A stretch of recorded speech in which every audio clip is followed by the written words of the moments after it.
पैसा मंगा इसने 26,000 रुपये नगद और देने के लिए इनकार कर रहा है। मैं गरीब औरत हूँ, मैं किसको फ़ोन लगाती, मेरा यहाँ कोई नहीं, मैं छत्तीसगढ़ की रहने वाली हूँ, मेरा नाम कल्पना चौधरी है, 26,000 रुपये नगद दी हूँ। व्यवहार में पैसा उधार लेना या देना यह तो ठीक है, पर यदि जरूरत के समय देने वाले को पैसा ना मिले और लेने वाला साफ इनकार कर दे तो यह भी गलत है। ऐसा ही कुछ हुआ है सीताबर्डी स्थित आनंद नगर रहवासी कल्पना राजकुमार चौधरी के साथ। वाकया यूं है कि बर्डी स्थित फूल मार्केट में सुभाष धोईफोड़े की फूल की दुकान है, जिसमें कल्पना चौधरी 9,000 रुपए के मासिक तनख्वाह पर कार्य कर रही थी। अपने दैनिक खर्चों में से बचत कर उन्होंने कुछ रुपए जमा भी किए थे। अब कल्पना चौधरी के अनुसार उन्होंने सुभाष धोईफोड़े को किस्तों में 26,000 रुपए उधार दिए थे, जिसे सुभाष धोईफोड़े ने जल्द से जल्द रुपए लौटाने का वादा भी किया था। पर अब जब कल्पना चौधरी को पैसे की सख्त जरूरत पड़ी तो वह अपना उधार दिया हुआ रुपया सुभाष धोईफोड़े के पास मांगने गई, पर सुभाष धोईफोड़े ने पैसा देने से साफ इनकार कर दिया। औरत हूँ, इसने मेरे को दुकान पर रोजी से काम से रखा था और 9,000 रुपये महीना दूंगा बोला था और मेरे को पैसा मंगा इसने 26,000 रुपये नगद और देने के लिए इनकार कर रहा है। और मैं इसको पैसा मांगने गई, मेरे को गांव से फ़ोन आया था मेरे बहू का, तो ये इसका बाप बोला कि मैं पैसा क्या बोलते मेरे लड़के के हाथ में हिसाब किताब है वो देगा। और लड़का जब आया मैं उसको पैसा मांगने लगी तो वो बोला कि काय का तेरा पैसा, निकल करके मेरे को हाथ पकड़ के निकाल दिया दुकान से। जा तेरे को जहाँ जाना है, जो करना है, जिस कमिश्नर के पास जाना है, पुलिस थाने जाना है, जा करके मेरे को भेज दिया। और थाने में गई मैं, उसके बाद में ये उसको बड़े बड़े लोगों को फ़ोन लगाने लगा। मैं गरीब औरत हूँ, मैं किसको फ़ोन लगाती, मेरा यहाँ कोई नहीं, मैं छत्तीसगढ़ की रहने वाली हूँ, मेरा नाम कल्पना चौधरी है। तो इसकी शिकायत आपने पुलिस स्टेशन में की है क्या? हाँ, पुलिस स्टेशन में इसकी शिकायत की। इसने बड़े बड़े लोगों को फ़ोन लगा के बुलाया, पुलिस वाले उनसे बात किए। उसके बाद मेरे को बोले भाई तू दुकान जा और दुकान खोल और दुकान में बैठ, जब तक तेरा पैसा नहीं दे तब तक दुकान मत छोड़ना। जब मैं दुकान में आई, मेरे से पहले ये लोग आए, नए ताले लाए और अपना ताला लगाए और मेरे को ये बोल के दुकान में रखे थे तेरे को 9,000 रुपये महीना देंगे भाई, यही तू अपना काम धंधा कर और यही रहे, हम तेरे से किराया भाड़ा कुछ नहीं लेंगे। और ये 1-1 रुपये अपने गले में रखे, मेरे को रोजी पानी कुछ नहीं दिया और मेरे को धक्के मार के दुकान से निकाल दिए। सीताबर्डी स्थित कल्पना चौधरी के अनुसार सुभाष धोईफोड़े के पुत्र आकाश धोईफोड़े ने भी उनके साथ गाली गलौज की एवं अपनी दुकान से उन्हें बेदखल भी कर दिया। कितना पैसा दिया आपने? 26,000 रुपये नगद दी हूँ। और एक बुढ़े को दुकान में बुलाए थे, उसको बोले कि आज क्या बोलते हैं धंधा करना है, गुलाब का बाबा का बर्थडे है, तो क्या बोलते 50,000 उससे उधारी ले। मैं वो डोकरे को बोली मैं गरीब आदमी हूँ, अगर मैं डूब गई तो मैं आपका 50,000 कहाँ से दूंगी। तो मेरे को ये बोले कि दुकान खाली कर दे, यहाँ से चले जा। तो मैं निकल गई यहाँ से, अपना किराए का रूम देख के मैं चले गई।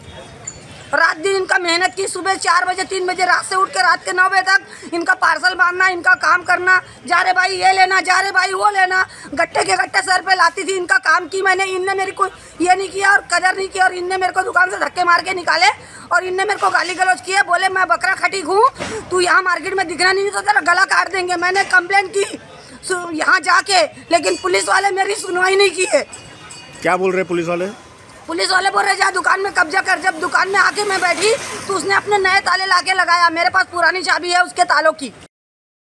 पर अब कल्पना चौधरी के साथ हो रहा अन्याय का संज्ञान लिया है कामगार सेल के विदर्भ प्रदेश अध्यक्ष लाल सिंह ठाकुर ने। उन्होंने इस मामले में हस्तक्षेप करते हुए सुभाष धोईफोड़े से संपर्क भी किया। इस अवसर पर हिंद उजाला न्यूज से बात करते हुए कामगार सेल के विदर्भ प्रदेश अध्यक्ष लाल सिंह ठाकुर ने कहा कि यदि सुभाष धोईफोड़े कल्पना चौधरी का उधार लिया हुआ पैसा जल्द से जल्द वापस करे, अन्यथा कड़ी कार्रवाई के लिए तैयार रहे। मैं लाल सिंह ठाकुर, मेरे पास में कल्पना लोखंडे करके बाई आई हुई थी। उसने बताया कि मैं शिवम फ्लावर्स के यहाँ धोईफोड़े करके उनके यहाँ काम कर रही थी। पहले ये बाई का काम था, हाथ ठेला के ऊपर में ऐसे फुटपाथ के ऊपर दुकान लगाती थी। अतिक्रमण के बाकी लोगों की तकलीफ के कारण उसने दुकान बंद कर दी, इसके यहाँ जॉब पे लग गई। 9,000 रुपये महीना कुछ इसका तय हुआ था और जो उस काम के दौरान उसने पैसा कमाया था 25-26 रुपये। अब जिसके यहाँ काम करी बुजुर्ग आदमी है, इसने इस बाई को बोला कि तेरे पास कुछ पैसा है, मेरे को माल भरने के लिए दे दे। बाई ने भी सहानुभूति के नाम से कि चलो मैं काम कर रही हूँ, वो हाथ उसने मांग रहा माल भरने के लिए मेरे को दे देगा, तो इसने भी 25-26 हज़ार रुपये टुकड़े में उसको दिया, एक साथ को नहीं दिया, कभी 5,000 रुपये, कभी 10,000, ऐसा 26,000 रुपये दिया। जब महीना इसका कंप्लीट होने को आ गया, इस भाई ने बोला होगा कि मेरा जो मासिक तय हुआ था वो पैसा और मैंने जो हाथ उसने दिया वो मुझे हिसाब करके लौटा दे करके। तो अब समय अनुसार देखा जाए या इसकी नीयत खराब थी, जो भी रहे, उसने साफ मना कर दिया कि तेरा 1 रुपया मेरे तरफ में है नहीं, तेरा हिसाब किताब जो है मेरा लड़का आकर के देखेगा।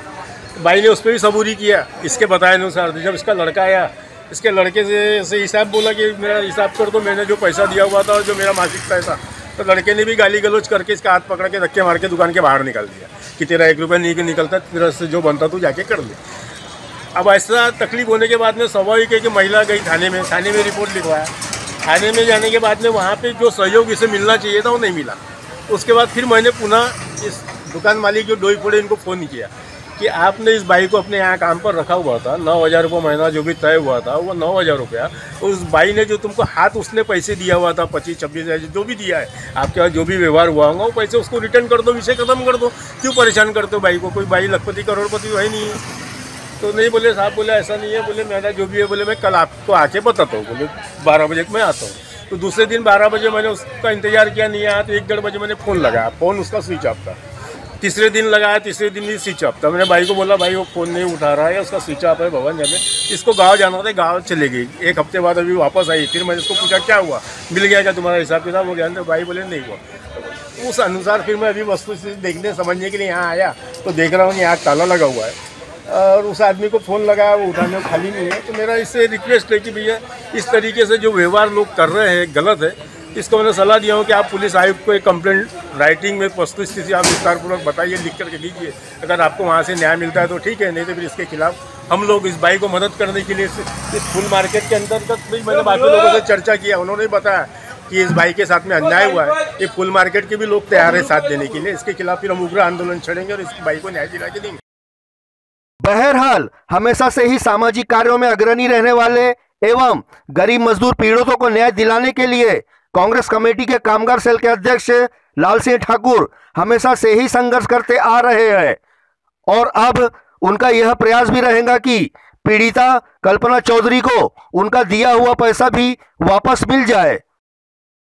और हम सब भी यही गुजारिश करेंगे कि यदि सच में और सही में सुभाष डोईफोड़े ने कल्पना चौधरी से रुपए लिए हैं तो वे उनका लिया हुआ उधार पैसा जल्द से जल्द उन्हें लौटा दे, क्योंकि फूल बाजार में सभी लोगों का कहना है कि उन्हें रुपयों की कमी नहीं है और वे सक्षम भी है। इससे फूल व्यापारी सुभाष डोईफोड़े की सामाजिक प्रतिष्ठा भी बनी रहेगी। नागपुर से ग्राउंड रिपोर्ट कृष्णा यादव।